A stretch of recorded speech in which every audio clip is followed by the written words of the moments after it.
আমরা কিন্তু কিছু হুজুর টাকা দিয়ে কেনার জন্য কার্যক্রম শুরু করছি।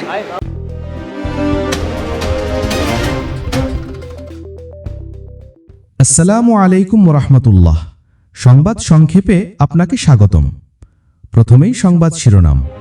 টাকা দিয়ে হুজুর কেনার চেষ্টা, বড় দলের বিরুদ্ধে চরমোনাই পীরের গুরুতর অভিযোগ।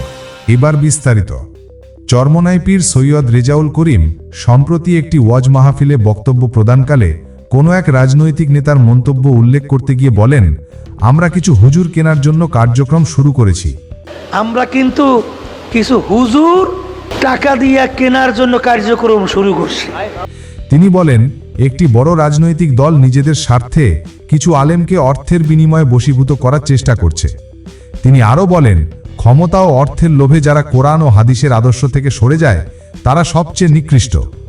আল্লাহ রাসূল সাল্লাল্লাহু আলাইহি ওয়াসাল্লাম বলছেন, আলেম হইয়া যারা এই দুনিয়ার মোহে তাদের চিন্তা ভাবনা কোরআন এবং হাদিসের বাইরে তারা যদি চলে তাহলে সেটা হলো সবচেয়ে নিকৃষ্ট।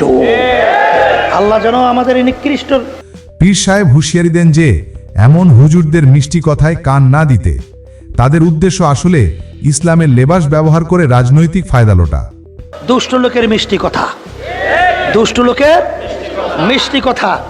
যখন চোর চোরামি করে, চুরি করে, তখন কিন্তু দেখবেন আপনার সামনে খুব কৌশলী, খুব সুন্দর সুন্দর কথা বলে, কিন্তু ওর নজর কিন্তু পকেটের দিকে, কখন আপনার পকেট মারবে। চরমোনাই পীর সরাসরি কোনো দলের নাম না নিলেও তার এই অভিযোগ দেশের আলেম সমাজের একাংশের দিকে ইঙ্গিত করে, যারা বড় দলের সাথে আসন ভাগাভাগির বোঝাপড়ায় লিপ্ত।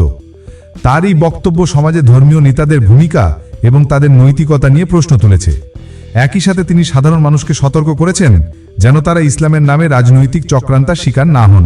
অনেকে কিন্তু আমরা লেবাস লাগাইয়া ইসলামের শক্তিদের উত্থান না হতে পারে, দুই একটা সেকের জন্য একটি 15 বছর ইসলামকে জবাই করছে, সামনে যেন না পারে